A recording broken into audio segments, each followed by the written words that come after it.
Hello guys, कैसे हैं आप सब लोग।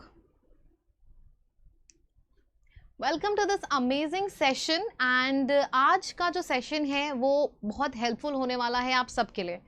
अक्सर ये डाउट होता है आप सबको कि प्लस पे कैसी पढ़ाई होती है, तो व्हाट आई थॉट इज़ कि क्यों ना जो मैं प्लस पे कराती हूँ क्यों ना उसकी पहली क्लास मैं आप लोगों को फ्री में कराऊँ। तो अब यहाँ पे आप लोगों को एग्जैक्टली फील मिलेगा कि हमारी क्लास जो हम लोग प्लस पे लेते हैं कैसी होती है, प्लस पे कंटेंट किस तरीके से होता है और बाकी सारी चीज़ें। ठीक है, थोड़ा सा वेट कर लेते हैं ताकि यहाँ पे जितने भी मैक्सिमम से मैक्सिमम लर्नर्स हमारे ज्वाइन हो पाएँ, ज्वाइन हो जाएँ। ठीक है, जल्दी से आप सब लोग ज्वाइन कर लो सेशन को ताकि हम लोग सेशन को आगे शुरू कर सकें, बढ़े आगे सेशन को लेके जा सकें। ठीक है, so the name of the session is as you can see plus class made free. What does this mean? जो मैं अपने प्लस में पढ़ाती हूँ पहले सेशन में आप लोगों को एग्जैक्टली आइडिया हो जाए कैसा है, इसलिए मैंने इसको फ्री कर रखा है। ठीक है, तो चलिए शुरू करते हैं। तो क्लास शुरू करने से पहले एक सवाल, यहाँ पे ये दो है सेम ऐसे ही मैं प्लस पे लेके जाती हूँ, ये आपके लिए है, एक्सपीरियंस करिए, आपका फ्री का एक्सपीरियंस है, बताइए कैसा लगा आपको सेशन के बाद। ठीक है, why you couldn't score 50 on 50 in English and why couldn't you score and why you couldn't score, ये जो दो है ना, अब आपको मुझे बताना है कि इन दोनों सेंटेंसेस में से कौन सा सेंटेंस यहाँ पे सही है। दो सेंटेंसेस हैं यहाँ पे, why you couldn't score 50 on 50 in English and why you couldn't score, इन दोनों में से कौन सा सही है आप लोगों को मुझे ये बताना है। जल्दी से बताइए सब लोग। देखो इसको कैसे करना है, याद नहीं करना है कि इन्वर्जन का रूल लगेगा या फिर हमें कोई सा बहुत बड़ा कॉन्सेप्ट पता चल जाए, कुछ भी ऐसा नहीं करना है आप लोगों को। सिर्फ मन में एक छोटा सा सेंटेंस पढ़ना है। कौन सा वो सेंटेंस है, मैं यहाँ पे लिख दे रही हूँ, ही इज अ गुड बॉय। एक ये हमारा सेंटेंस है, फुल स्टॉप लगा हुआ है। और दूसरा सेंटेंस जो हम अपने दिमाग में रखेंगे वो है is he a good boy. ठीक है, कोई कॉन्सेप्ट कोई इन्वर्जन का रूल आप ध्यान में नहीं रखोगे, सिर्फ ये दोनों सेंटेंस पढ़ोगे। अब कभी भी आपको कोई भी डाउट होगा ना, तो ये नहीं कि यहाँ पे इन्वर्जन का रूल लगेगा कि नहीं, ये क्वेश्चन है कि नहीं, बस आंख बंद करो, मन में एक छोटा सा सेंटेंस पढ़ लो। क्या सेंटेंस होगा? ही इज अ गुड बॉय। अब इस सेंटेंस को याद करने में 2 सेकंड लगेगा, ये रूल भी आपका 2 ही सेकंड का है। कैसे?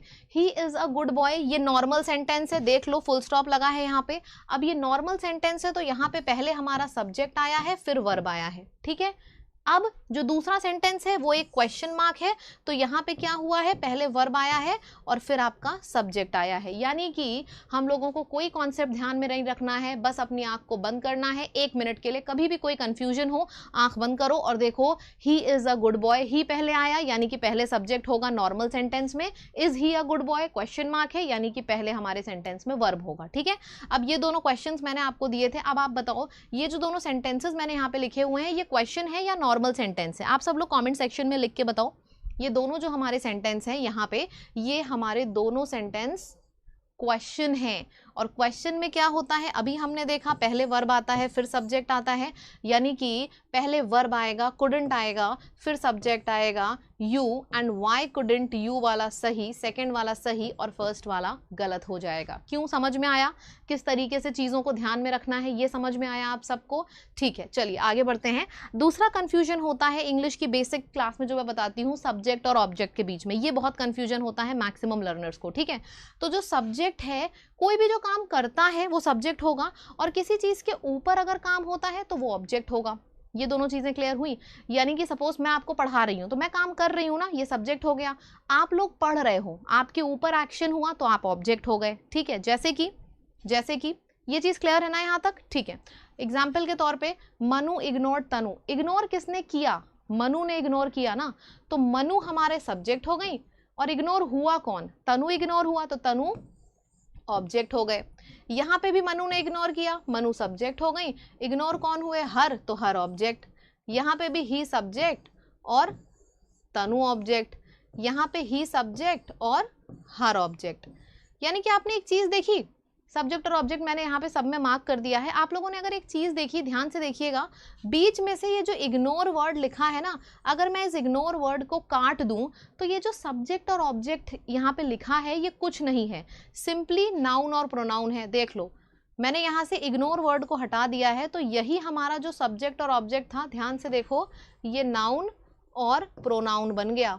किसी भी वर्ड को उठा के देख लो, मनु नाउन है, प्रोनाउन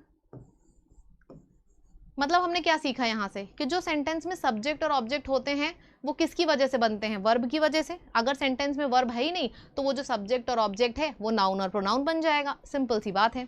ठीक है, चलो अब एक और तरीका मैं आपको बताती हूँ सब्जेक्ट और ऑब्जेक्ट को ढूंढने का। आप अपने मन में जो वर्ब है उससे सवाल पूछो, व्हाट या whom, ये सवाल पूछो। जो भी आंसर मिल रहा है वो आपका ऑब्जेक्ट होगा। जैसे कि एग्जाम्पल के तौर पे मनु इग्नोर्ड तनु, अब हमें नहीं पता इसमें सब्जेक्ट क्या है ऑब्जेक्ट क्या है, मैंने वर्ब से सवाल पूछा व्हाट या whom, आंसर मिला तनु। कैसे, मनु इग्नोर्ड whom, आंसर क्या मिला तनु, तो तनु ऑब्जेक्ट हो गए।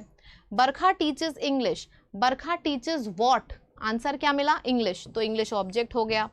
Ram bought a bag, Ram bought what, answer क्या मिला अ बैग, तो यहाँ पे अ बैग ऑब्जेक्ट हो गया। मतलब अभी तक हमने दो तरीके सीखे हैं सब्जेक्ट और ऑब्जेक्ट ढूंढने के। सबसे पहला तरीका हमारा होता है कि हमने जो एक्शन कर रहा है वो सब्जेक्ट हुआ और जिसके ऊपर एक्शन हो रहा है वो ऑब्जेक्ट हुआ, पहली चीज ये हो गई। दूसरी चीज क्या हो गई कि सेंटेंस में आप जो भी वर्ब है उससे सवाल पूछोगे व्हाट या whom, हमें जो भी आंसर मिलता है, जो भी आंसर मिलेगा वो हमारा ऑब्जेक्ट होगा, जैसे कि यहाँ पे हुआ। ठीक है, और आगे देखते हैं। अब यहाँ पे दूसरा कॉन्सेप्ट एक और आप समझिए, क्योंकि सब्जेक्ट और ऑब्जेक्ट अगर आप जान गए ना कि किस तरीके से हम लोग देखते हैं, ये बेसिक आपकी इंग्लिश की यहाँ से मजबूत होना शुरू हो जाएगी। ठीक है, दूसरा सवाल है Virat place cricket for India. अब एक चीज आपको ध्यान में रखनी है, कभी भी कुछ हो जाए, कभी भी कैसा कंफ्यूजन हो, बस एक चीज ध्यान में रखनी है कि सेंटेंस में जो भी आपका प्रेपोजिशन है, प्रेपोजिशन के बाद हमेशा ही ऑब्जेक्ट आएगा, प्रेपोजिशन के बाद हमेशा ही ऑब्जेक्ट आएगा, इस चीज़ को याद रखिए। जैसे कि हमने यहाँ पे देखा इस वाले सेंटेंस में, अब प्रेपोजिशन क्या है ये इसकी मैं अलग क्लास में बताती हूँ, अभी आप बस इतना समझ लो। इस सेंटेंस में जैसे फॉर प्रेपोजिशन है ना, अभी मैंने आप लोगों को क्या बताया कि प्रेपोजिशन के बाद का जो हमारा वर्ड होगा, आंख बंद करके उसको ऑब्जेक्ट वहां पे लिख दो। यानी कि इस सेंटेंस में इंडिया ऑब्जेक्ट हो गया, she completed the work with him, तो यहाँ पे विद प्रेपोजिशन है तो हिम ऑब्जेक्ट हो गया। ठीक है, तो हम लोगों ने तीन चीजें सीख ली यहाँ पे, फटाफट तीनों चीजों को रिवाइज कर देते हैं। ठीक है, सबसे पहली चीज हमारी वो एक्शन वाली हो गई, दूसरी चीज हो गई वर्ब से हम क्वेश्चन पूछते हैं व्हाट और whom, तीसरी चीज हो गई कि प्रेपोजिशन के पहले चाहे कुछ भी आए, प्रेपोजिशन के बाद हमेशा ही ऑब्जेक्ट आता है। ठीक है, चलो ये चीजें आपको क्लियर हो गई, आगे बढ़ते हैं। अब जनरल सेंस में अगर देखा जाए तो जो बेसिक वर्ब हमारा होता है वो क्या होता है, जो एक्शन करता है ना उसी को हम वर्ब कहते हैं, जो भी एक्शन करता है उसको हम वर्ब कहते हैं। जैसे कि आई एम टीचिंग, मैं क्या कर रही हूँ, पढ़ा रही हूँ ना, तो टीचिंग आपका वर्ब हो गया। अब अच्छा, मैंने बोला कि शी इज वर्किंग हार्ड, तो इसमें वर्किंग तो हमारा मेन वर्ब हो गया, लेकिन इज क्या है, कभी सोचा आपने? इज मेन वर्ब की हेल्प कर रहा है सेंटेंस को पूरा करने में, तो इज क्या हो गया, इज हमारा हेल्पिंग वर्ब हो गया। जैसे कि एग्जाम्पल के तौर पे यहाँ पे हमारे वर्ब दो तरीके के हैं, हेल्पिंग वर्ब और मेन वर्ब। ठीक है, 1 सेकेंड गाइस,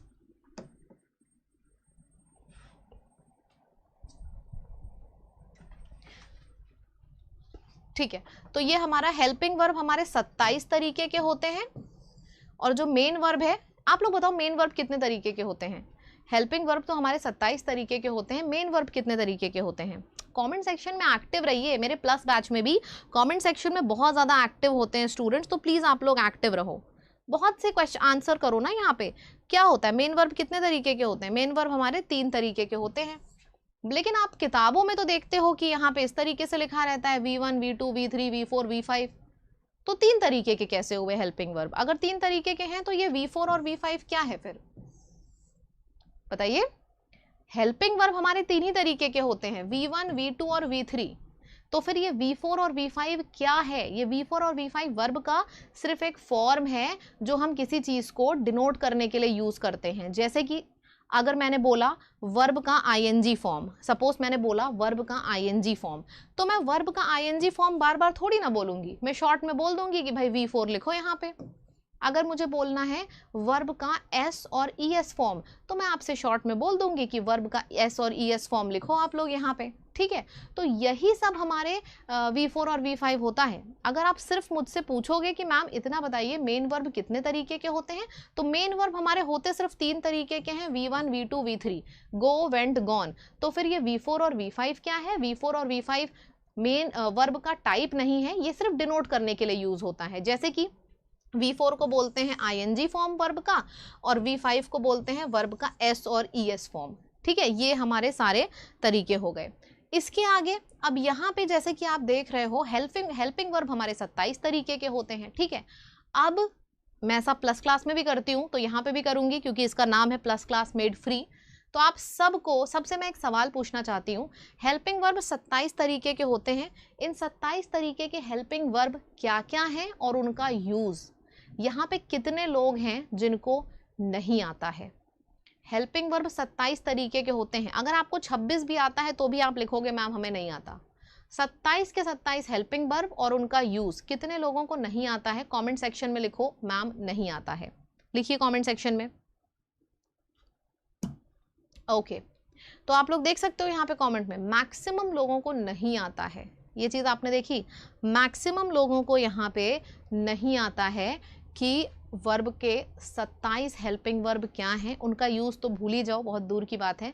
तो आप सबको मैं चैलेंज दे रही हूँ, अभी से लेकर 10 से 15 मिनट के अंदर आपको, जितने भी लोग सेशन को अटेंड कर रहे हैं, हेल्पिंग वर्ब जो मैं कराने वाली हूँ 27 के 27 हेल्पिंग वर्ब का नाम और उनका यूज़ सब कुछ आपको आएगा, वो भी दोबारा रिवाइज करने की भी ज़रूरत नहीं पड़ेगी, फिंगर टिप्स पे होगा आपके सब। चलो देखते हैं, चैलेंज एक्सेप्ट करिए और शुरू करते हैं। चलिए, तो सबसे पहले हेल्पिंग वर्ब 27 तरीके के होते हैं। इज, एम, आर, वॉज, वर। कभी भी आपके सेंटेंस में इज, एम, आर, वॉज या वर आ रहा है नॉर्मल सेंटेंसेस में, तो इसके बाद हमेशा ही वर्ब का फोर्थ फॉर्म यानी कि वर्ब का ING फॉर्म लगेगा। जैसे कि मैंने आपसे बोला, यहाँ पे आप देख सकते हो इज है, देखो इज इस लिस्ट का एक वर्ड है ना, तो इसके बाद वर्ब का ING फॉर्म आएगा, इसका मतलब यहाँ पे गोइंग आया है, वर्ब का फोर्थ फॉर्म या फिर ING फॉर्म। ये चीज समझ में आई? चलो शुरू से याद करते हैं, याद करो मेरे संग तभी मजा आएगी, तभी तो चैलेंज एक्सेप्ट होगा, वरना फायदा क्या हुआ। 5 क्या क्या है? Is, am, are, was, were, इनके बाद हमेशा ही वर्ब का ING फॉर्म आता है। जैसे हमने देखा she is going to Delhi, इसके बाद वर्ब का फोर्थ फॉर्म आया ING, ठीक है। She is going to Delhi हमारा इसके बाद वर्ब का फोर्थ फॉर्म हो गया। आगे बढ़ते हैं, 5 तैयार हो गए आपको?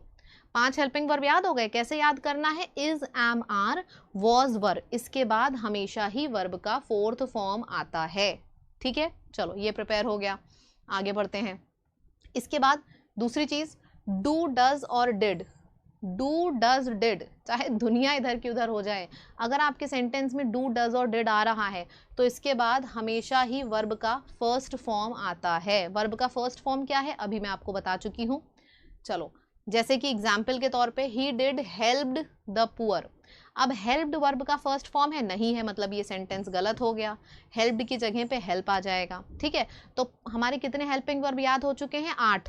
Is, am, are, was, were, इसके बाद वर्ब का ING फॉर्म लगता है। डू, डज और डिड, इसके बाद वर्ब का फर्स्ट फॉर्म लगता है। आगे बढ़ते हैं, हैज, हैव और हैड, इसके बाद वर्ब का थर्ड फॉर्म लगता है, ठीक है। चलो, डू, डज, डिड के बाद वर्ब का first form, has, have, had के बाद वर्ब का थर्ड फॉर्म हमेशा लगता है। एग्जाम्पल के तौर पे अगर मैंने बोला he had wrote a letter, गलत हो जाएगा, क्यों? क्योंकि चाहे आपके सेंटेंस में हैज आए, चाहे हैव आए, चाहे हैड आए, तीनों के बाद वर्ब का थर्ड फॉर्म लगता है, तो यहाँ पे रोट नहीं होगा, रिटन होगा। In the same manner the news had broadcasted, गलत है। आपको क्या लगा किसी वर्ड में अगर ED लग जाएगा तो वो वर्ब का थर्ड फॉर्म बन जाएगा? ब्रॉडकास्टेड जैसा कोई वर्ड ही नहीं होता है, गलत है। वर्ड क्या होता है? ब्रॉडकास्ट। वर्ब का फर्स्ट फॉर्म भी ब्रॉडकास्ट है, सेकंड भी ब्रॉडकास्ट है, थर्ड भी ब्रॉडकास्ट है, ठीक है। तो हैड के बाद हमें पता है वर्ब का थर्ड फॉर्म आएगा, वर्ब का थर्ड फॉर्म ब्रॉडकास्टेड नहीं होता है, ब्रॉडकास्ट होता है, तो आपका ये वाला सही और ये वाला गलत हो जाएगा, ठीक है। अब जल्दी से कॉमेंट सेक्शन में लिख के बताओ सब लोग कि हमने अभी तक कितने हेल्पिंग वर्ब किए हैं, सब लोग लिख के बताओ कितने हेल्पिंग वर्ब हम लोग अभी तक कर चुके हैं। शुरुआत में किया था इज, एम, आर, वॉज, वर, ठीक है। इसके बाद वर्ब का आईएनजी फॉर्म, डू, डज और डिड के बाद वर्ब का फर्स्ट फॉर्म, हैज, हैव और हैड के बाद वर्ब का थर्ड फॉर्म। इतने हम लोग कर चुके हैं एंड मैं गारंटी दे रही हूँ कि आपको ये याद भी हो गया होगा, प्रिपेयर हो गया होगा आपका इतना पूरा। ठीक है, चलो अब आगे बढ़ते हैं। बी और बीन के बाद आएगा वर्ब का आईएनजी फॉर्म। बी और बीन के बाद आएगा वर्ब का आईएनजी फॉर्म। वर्ब के फोर्थ फॉर्म को ही हम लोग वर्ब का आईएनजी फॉर्म बोलते हैं। क्लियर है? Okay, so this is done. Example के तौर पे he will be doing this work. देखो इस सेंटेंस में बी आया ना, तो इसके बाद वर्ब का आईएनजी फॉर्म आएगा, इसीलिए यहाँ पे डूइंग लिखा है। ठीक है, क्यों? अभी मैंने आपको बताया कि बी और बीन के बाद वर्ब का आईएनजी फॉर्म आएगा। ये आपकी बेसिक्स हैं इंग्लिश के, ये मैं फर्स्ट क्लास में कराती हूँ प्लस में। इसके अलावा भी और बहुत सी चीजें हैं, अभी हम लोग आगे जब बढ़ेंगे तो करेंगे। ठीक है, यहाँ पे देखो बीन आया, लेकिन फिर भी बीन के बाद वर्ब का आईएनजी फॉर्म आ गया। ये चीज दिखी आपको? ठीक है, अब आता है आपका being. There is a difference between been and being. Been के बाद वर्ब का आईएनजी फॉर्म, लेकिन बीइंग के बाद वर्ब का थर्ड फॉर्म। अगर ध्यान से सुनोगे ना, अगले 10 मिनट में आपके फिंगर टिप्स पे आपको सब कुछ याद हो जाएगा। ठीक है, and I can give you this in written. Challenge दिया है मैंने आप लोगों को, सब कुछ याद हो जाएगा अगर ध्यान से सुन रहे हो तो। ठीक है, ओके, तो बीइंग के बाद वर्ब का थर्ड फॉर्म। अभी तक हम लोगों ने क्या किया, मेन बता दो जल्दी जल्दी। Is, am, are, was, were, इसके बाद वर्ब का फर्स्ट फॉर्म आता है ING form. Do, does, did के बाद वर्ब का first form. Has, have, had के बाद वर्ब का थर्ड फॉर्म। बी और बीन के बाद वर्ब का फोर्थ फॉर्म और बीइंग के बाद वर्ब का थर्ड फॉर्म। आधे से ज्यादा हेल्पिंग वर्ब्स तो हमारे तैयार हो चुके हैं। बताइए कमेंट सेक्शन में, इतना हमारा रेडी हो चुका है। ठीक है, अब आगे बढ़ते हैं। अब हमारे पास बचे हैं लगभग 13 हेल्पिंग वर्ब। तो जो बचे हैं चलो उनको भी कर लेते हैं। ये बहुत मस्ती में याद होंगे अगर आप लोग एक रिदम में याद करोगे। रिदम कैसा? देखो सीसी वाले मैंने एक तरफ रखे हैं, डब्ल्यू वाले मैंने एक तरफ रखे हैं, तो याद कैसे करोगे? Can, could, will, would, shall, should, may, might, ought to, must, use to, dare and need. इन वर्ड्स के बाद हमेशा ही वर्ब का फर्स्ट फॉर्म आता है। ठीक है, इन वर्ड्स के बाद हमेशा ही वर्ब का फर्स्ट फॉर्म आता है। हमेशा ही इंग्लिश में ये बवाल लगता होगा ना, इतना लंबा 27 हेल्पिंग वर्ब कौन याद करे, उनका यूज कौन याद करे। अब देखो एक एक चीज समझ में आ रही है। और जैसा कि मैंने आप लोगों को चैलेंज दिया था, अभी मैं 27 के 27 हेल्पिंग वर्ब आप सबसे लिखवाऊंगी भी कमेंट सेक्शन में और उनका यूज भी लिखवाऊंगी। बस एक्टिव रहो। पहले बताओ इतनी चीज समझ में आ गई? Can, could, will, would, may, might, shall, should, ought to, must, used to, need and dare, इनके बाद वर्ब का फर्स्ट फॉर्म आता है। जैसे कि she can run fast, can आया, कैन के बाद वर्ब का फर्स्ट फॉर्म आ गया run. she should study maths, should आया तो इसके बाद वर्ब का फर्स्ट फॉर्म आ गया स्टडी। देख रहे हैं आप लोग किस तरीके से सारी चीजें सॉर्टेड होती जा रही हैं? ये चीज दिख रही है सबको? ठीक है, तो अब यहाँ पे क्या करते हैं, अब यहाँ पे क्या करते हैं कि आपको मैंने जितने भी हेल्पिंग वर्ब बताए हैं 27 के 27 हेल्पिंग वर्ब शुरू से रिवाइज करते हैं और मैं आपको गारंटी दे रही हूँ कि वो आप सबको याद हो जाएंगे। तो कमेंट सेक्शन में लिखना शुरू कर दीजिए जल्दी जल्दी। कमेंट सेक्शन में लिखना शुरू कर दीजिए कि वो कौन कौन से वर्ब्स हैं जो मैंने आपको कराए हैं। जल्दी जल्दी लिखना शुरू करिए सब लोग, quickly, don't waste time. Comment section में लिखना शुरू करिए, तभी तो लगेगा कि आप लोगों ने चैलेंज एक्सेप्ट किया है। 27 हेल्पिंग वर्ब और उनका यूज हम लोग कर चुके हैं। क्या है कमेंट सेक्शन में लिख के बताइए। I am simply seeing your comments. Quickly quickly quickly, चलो रिवाइज करते हैं। सब कुछ याद हो जाएगा, गारंटी दे रही हूँ। देखो शुरू से करते हैं, 27 है ना, गिनना शुरू कर देना सब लोग। ठीक है, चलो शुरू हो जाइए। Is, am, are, was, were, इसके बाद वर्ब का fourth form. Is, am, are, was, were, इसके बाद वर्ब का fourth form. Do, does, did, इसके बाद वर्ब का first form. Has, have, had, इसके बाद वर्ब का थर्ड फॉर्म। कितना हुआ? 5, 3, 8, 9, 10, 11 तैयार हो गए हैं आप सबके। ठीक है, चलो आगे बढ़ते हैं। इसके बाद 12, 13, बी और बीन के बाद हमेशा वर्ब का फोर्थ फॉर्म आएगा। बीइंग के बाद हमेशा वर्ब का थर्ड फॉर्म आएगा। अब हमारे बचे हैं सिर्फ और सिर्फ मॉडल वर्ब्स। चलो इनको भी कर लेते हैं। Can, could, will, would, shall, should, may, might, use to, ought to, need, dare, must. इन सब के बाद वर्ब का फर्स्ट फॉर्म आता है हमेशा। तो ये चीजें आप लोगों की इंग्लिश के बेसिक्स बनाएंगे। ठीक है, बहुत बढ़िया, इतने बढ़िया बढ़िया आप लोगों ने आंसर किया है, मज़ा आ गई। मतलब आप लोगों के आंसर्स देख के सीरियसली मज़ा आ गई। एक्सपीरियंस कैसा है मुझे कमेंट सेक्शन में ज़रूर लिख के बताना, क्योंकि इस तरीके से हमारी प्लस पे पढ़ाई होती है। ठीक है, मैंने इस क्लास को, पहली क्लास को फ्री इसलिए किया है ताकि जो स्टूडेंट्स के दिमाग में बहुत कन्फ्यूजन रहता है उनको एग्जैक्टली आइडिया मिल पाए कि भाई देख लो किस तरीके से क्लासेस होती हैं। ठीक है, चलो आगे बढ़ते हैं। तो this is done, okay, this is also done. अब आपके ऊपर है, अब आपका थोड़ी सी परीक्षा का टाइम आ गया है। 2 सेंटेंसेस हैं, बताओ इसमें से कौन सा सही है कौन सा गलत है। आपको बताना है कि ये जो वॉज लिखा है ना, ये दोनों सेंटेंस में यहाँ पे भी वॉज है, यहाँ पे भी वॉज है। आपको बताना है कि ये क्या है, ये वॉज क्या है, बताइए, सब लोग बताइए।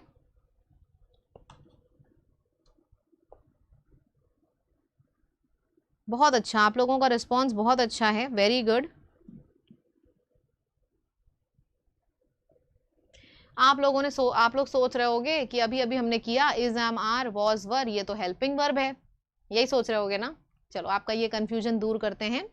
ही वॉज डांसिंग, डांसिंग हमारा मेन वर्ब है और वॉज क्या है, वॉज हमारा हेल्पिंग वर्ब है। बिल्कुल सही सोच रहे हो आप लोग। लेकिन दूसरे वाले सेंटेंस में तो कोई मेन वर्ब है ही नहीं, ध्यान से देखिए। दूसरे वाले सेंटेंस में कोई मेन वर्ब दिख रहा है आपको, ही वॉज अ डांसर, इसमें कोई मेन वर्ब दिख रहा है, नहीं दिख रहा है। तो मेन वर्ब नहीं दिख रहा है, तो जो ये वॉज है, यही वॉज यहाँ पे हेल्पिंग वर्ब नहीं मेन वर्ब का काम करता है। मतलब हमने क्या सीखा कि अगर हमारे सेंटेंस में मेन वर्ब दिया होता है तो फिर तो इज, एम, आर, वॉज, वर ये सब हमारे हेल्पिंग वर्ब हो जाएंगे।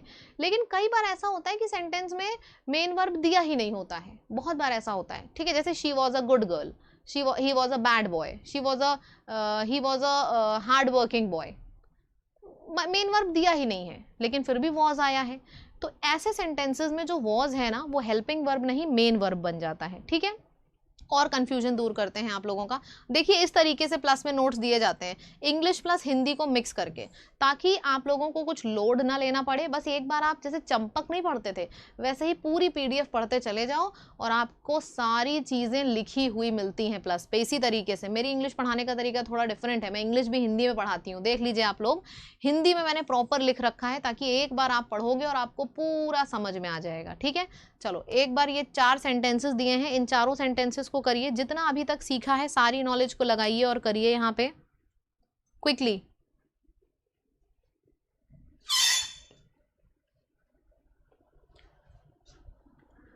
क्या होगा यहाँ पे,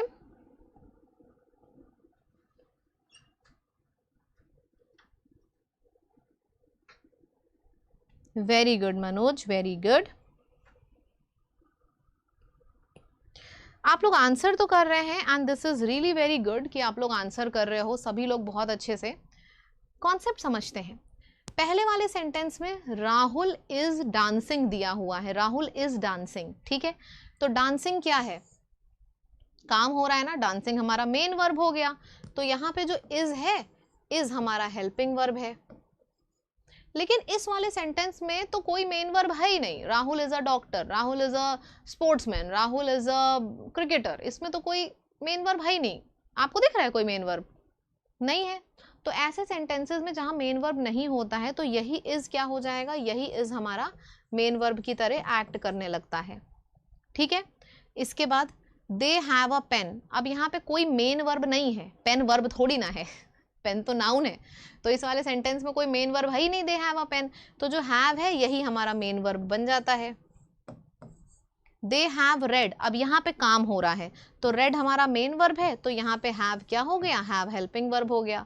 मतलब हमने क्या सीखा, आप देख रहे हो कि यही हैव, यही इज, यही वॉज हेल्पिंग वर्ब भी बन जाता है और मेन वर्ब भी बन जाता है। डिपेंड करता है सिर्फ हमारे सिचुएशन के ऊपर। अगर सेंटेंस में मेन वर्ब दिया है तो फिर तो हेल्पिंग वर्ब होगा, लेकिन अगर नहीं दिया है तो वही हेल्पिंग वर्ब आपका मेन वर्ब बन जाता है, जैसे कि यहाँ पे है। आप हर सेंटेंस को देखोगे आपको आइडिया हो जाएगा। ठीक है, ये अगर आपको समझ में सारी चीजें आ गई हैं, अब मैं आप लोगों को प्लस के बारे में सारी जानकारी दे दूंगी।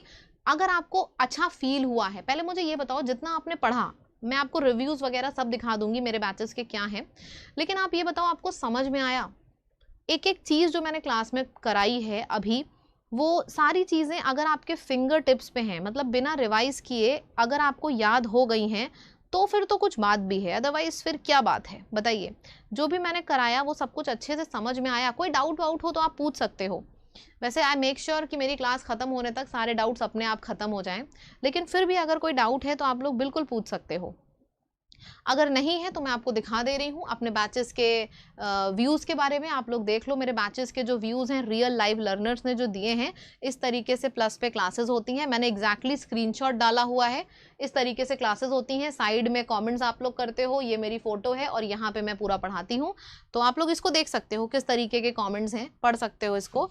मैम थैंक यू, आपकी क्लास अटेंड करने से RC, cloze test and para jumble में मुझे डर था। Your methods of teaching is very good, I did well in tier 2 exam. अब आपने ये चीज़ देखी यहाँ पे सबने कि मतलब ऐसा नहीं है कि सिर्फ ग्रामर ही पढ़ाई जाती है।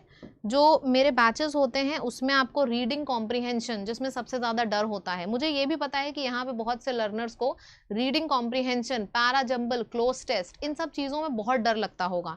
तो ऐसा नहीं है कि सिर्फ ग्रामर ही पढ़ाई जाती है, reading comprehension, para jumble, cloze test सब कुछ कराया जाता है, ठीक है, जो बैचेस होते हैं। येस, और बाकी यहाँ पे जो आप मैंने स्क्रीनशॉट्स अटैच किए हैं उसको आप लोग अच्छे से देख सकते हो, तो आपको आइडिया हो जाएगा कि मेरे बैचेस के जो स्क्रीनशॉट हैं ये he is also my student. और मेरे बैचेस के जो हाईएस्ट मार्क्स गए हैं ये भी मैं आपको बता दे रही हूँ। जो मेरा प्री वाला बैच है उसमें प्री बैच में से, मेरे बैच से जो हाईएस्ट गए हैं वो आपके 50 on 50 हैं। और जो मेंस बैच है मेरा, मेंस बैच, जो मेंस का बैच चलता है उसमें जो हाईएस्ट गए हैं वो क्या है, 197 प्लस 200 में से, ठीक है। तो इट इज़ नॉट दैट, अगर आप लोगों को ऐसा लग रहा है कि इंग्लिश में नंबर नहीं मिलते हैं तो गाइज बिल्कुल मिलते हैं। मैंने रोल नंबर वगैरह सब डाला है, आप क्लास के बाद चेक कर सकते हो। 50 में से 50 हाईएस्ट गए हैं प्री वाले बैच से, और मेंस बैच से हाईएस्ट गए हैं 197 प्लस 200 में से। इस बार मैं 200 में 200 टारगेट कर रही हूँ अपने स्टूडेंट्स का। मार्क्स मिलते हैं अगर आप सही तरीके से पढ़ाई करो, बिल्कुल मिलते हैं। जो वोकैबुलरी मैं कराती हूँ वो तक आपको एग्जाम में डिट्टो कॉपीड मिलेगी, ठीक है। ये सब आप देख सकते हो, अच्छे से स्क्रीनशॉट ले लो या फिर क्लास के बाद वीडियोस में देख सकते हो। Ma'am offline and online batch में माना जाता है ऑफलाइन ज़्यादा इंटरैक्टिव होता है, बट मुझे तो आपका ऑनलाइन बैच उससे भी ज़्यादा इंटरैक्टिव लगता है due to your way of teaching. तो आप इन सब जब कमेंट्स आप इसे ऐसा बना देते हो जैसे लगता है आप खड़े होकर पढ़ा रहे हो, तो ये सारे जो कमेंट्स है ना, हाँ ये सारे आप देख सकते हो कि 24/25 सारे कमेंट्स आपको ऐसे ही दिखेंगे। 47.5 इन इंग्लिश, पहले 20 आते थे अब 40 आते हैं, पहले 30 आते थे अब 45 आते हैं। एंड ठीक है, 3 ईयर से प्रिपरेशन कर रहा हूँ, पहले 0 आते थे अब कॉन्फिडेंटली बोल पाता हूँ। तो ये सारे जो कमेंट्स हैं जब आप इनको देखोगे तो आपको एक अंदर से कॉन्फिडेंस आएगा कि मार्क्स बिल्कुल आ सकते हैं। और ऐसा नहीं है, मतलब ऐसे भी स्टूडेंट्स थे जिनके 10 नंबर आते थे, 10 से क्वेश्चन से ऊपर कर ही नहीं पाते थे। ये रियल व्यूज हैं, ठीक है, आप लोग देख सकते हो। तो गुड न्यूज़ ये है जिसके बारे में मैं आपको सच में बताना चाहती हूँ यहाँ पे, कि जो इंग्लिश का बैच आया है it is not only about grammar, vocabulary, इसमें आपको सब कुछ पढ़ाया जाएगा। ये कंप्लीट इंग्लिश है, बिल्कुल बेसिक से। बहुत से लोगों को लगता है कि वो ज़ीरो है इंग्लिश में, और बहुत से लोगों को लगता है थोड़ा बहुत आता है। आप इंग्लिश मीडियम के हो चाहे हिंदी मीडियम के हो, बेसिक से एडवांस तक यहाँ पे सब कुछ पढ़ाया जाएगा इस तरीके से। देखो, पूरी ग्रामर मैं पढ़ाऊंगी, पूरी vocabulary, reading comprehension, para jumble, cloze test. ऐसा नहीं है रीडिंग कॉम्प्रीहेंशन में मैंने आपसे कह दिया कि न्यूज़पेपर पढ़ लो सब कुछ सॉर्टेड हो जाएगा। ऐसा नहीं है कि सिर्फ न्यूज़पेपर पढ़ने से आपका रीडिंग कॉम्प्रीहेंशन सही हो जाता है। कुछ मेथड होते हैं, जब हम उनको फॉलो करते हैं तब हमें वो सारी चीज़ें क्लियर होती हैं, ठीक है। और ठीक है, सब्सक्रिप्शन के बारे में मैं आपको बता दूं कि अनअकैडमी प्लस पे आप कैसे जाते हो, क्योंकि यहाँ पे मुझे बहुत से नए लर्नर्स दिख रहे हैं जिनको आइडिया नहीं है और जो पूछ रहे हैं। So I will just tell you in next 2 minutes. आप unacademy.com पे जाते हो, SSC कैटेगरी सेलेक्ट करोगे। SSC कैटेगरी सेलेक्ट करने के बाद आप गेट सब्सक्रिप्शन पे क्लिक करोगे, आपके पास ये स्क्रीन खुल के आ जाएगी। इसमें कन्फ्यूजन होता है कि मैम सब्सक्रिप्शन कौन सा लें। 1 मंथ, 3 मंथ और 6 मंथ का मत लीजिएगा, या तो 1 ईयर या तो 2 ईयर। क्यों? क्योंकि इसमें आपकी प्री, मेंस, टियर 3 सारी तैयारी कराई जाती है, बार बार नहीं लिया जाता है सब्सक्रिप्शन, इसमें आपको सारी तैयारी मिलती है। अब अगर आपको फीस ज़्यादा लग रही है यहाँ पे, तो ये जो यहाँ पे डिस्काउंट का ऑप्शन दिया हुआ है, आप यहाँ पे कोड लिख लीजिएगा। कोड है स्टडी STUDY। जैसे ही आप इस कोड को यहाँ पे लिखोगे आप देखोगे आपको लगभग 700-800 रुपए का ऑफ मिल जाएगा। बस ये याद रखना 1 मंथ, 3 मंथ और 6 मंथ मत करना, ठीक है, या तो 1 ईयर या तो 2 ईयर। बेस्ट आपका 2 ईयर होता है, क्यों? क्योंकि आप देख रहे हो कि सिर्फ 1000 रुपए एक्स्ट्रा देने पे आपको पूरा 1 ईयर एक्स्ट्रा मिल रहा है, मतलब आप 1 महीने के पैसा एक्स्ट्रा दे रहे हो और आपको 1 साल मिल रहा है। So 24 month is better, okay. And benefits क्या है? I will just summarize the benefits in next 2 minutes. जो भी पूछना है पूछ लीजिए कमेंट सेक्शन में लिख के। बेनिफिट्स ऐसा नहीं है कि सिर्फ क्लासेस मिलती हैं मेरी, टॉप इंडिया के जितने एजुकेटर्स हैं जो एसएससी कैटेगरी में है, जो कैटेगरी आपने सेलेक्ट करी है, उनकी सबकी क्लासेस आपको मिलती हैं, सारे सब्जेक्ट्स। दूसरी चीज़ है नोट्स नहीं बनाने पड़ते हैं, नोट्स आपको खुद टीचर देते हैं। उसके बाद अगर आपकी कभी कोई क्लास छूट गई, आप जॉब कर रहे हो, वर्किंग हो, आप चाहो रिकॉर्डिंग देखना तो बिल्कुल रिकॉर्डिंग देख सकते हो, जितनी बार मन चाहे उतनी बार। डाउट सेशंस होते हैं, ऐसा नहीं है कि डाउट सेशन के लिए आपको कहीं जाने की जरूरत है, you can simply sit at your place comfortably और डाउट पूछो अपने। टेस्ट सीरीज आपको इसी प्राइस के अंदर मिलती है। सपोज आपने 2 ईयर का सब्सक्रिप्शन लिया है ना, तो 2 साल तक आपको अपडेटेड पैटर्न पे टेस्ट सीरीज मिलती रहेंगी, और आपकी पूरी वीकली जो भी परफॉर्मेंस होती है वीक वाइज, वो उसके वीकली टेस्ट होते हैं। तो ये सारी चीज़ें हैं, और आपको सारे बैचेस मिलते हैं जैसा कि मैंने बताया।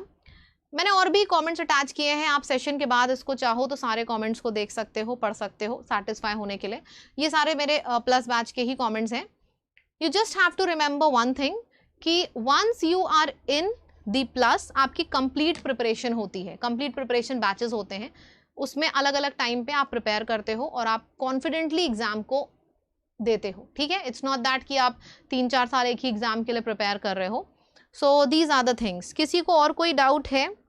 कोर्स का ड्यूरेशन, हाँ, कोर्स का ड्यूरेशन इस तरीके से होता है, जैसे पहले आपकी प्री की तैयारी हुई 3-4 महीने, फिर आपकी मेंस की तैयारी हुई, फिर आपकी टियर 3 की तैयारी हुई, तो लगभग आपके लग जाता है 1 साल तक, क्योंकि आपका एसएससी का एग्जाम भी ऐसे ही होता है बीच बीच में गैप में। इसीलिए मैं यहाँ पे बोल रही थी कि 1 मंथ, 3 मंथ और 6 मंथ का मत ऑप्ट करिएगा, या तो 1 ईयर या तो 2 ईयर देख लीजिए। बेस्ट 2 ईयर है, लेकिन अगर फाइनेंशियल प्रॉब्लम है किसी को तो आप 1 ईयर ले सकते हो, उससे कम मत लीजिएगा। यस, तो हाँ, अनअकैडमी प्लस पे है, प्लस पे जाके आपको ये मिलता है। और जैसा कि मैंने आज आपको बेसिक कराया ना इंग्लिश का, इसी तरीके से डिफरेंट क्लासेस होती हैं। मैंने आज ये बैच क्यों लॉन्च किया था? क्योंकि जो लर्नर्स को हमेशा डाउट होता है ना कि बिना फीस के, जैसे कि अभी मुझे भी अगर मूवी देखनी है तो मैं पहले एक ट्रेलर देख के जाऊंगी ना कि मूवी अच्छी है कि नहीं। तो अगर आपको सच में सब कुछ समझ में आया है तभी लीजिए सब्सक्रिप्शन, अगर आप सेटिस्फाइड हो, वरना यूट्यूब पे आप सेशंस ले सकते हो। इसी तरीके के रेगुलर बैचेस होते हैं, बेनिफिट्स वगैरह मैंने सब आपसे डिस्कस कर दिया है। आई रियली होप कि मैक्सिमम चीज़ें जो मैंने यहाँ पे कराई सबकी क्लियर हो गए होंगे डाउट, ठीक है। तो चलो गाइज, मिलते हैं फिर आपसे प्लस क्लास पे नए बैचेस में। कंप्लीट इंग्लिश पढ़ते हैं बेसिक से एडवांस तक।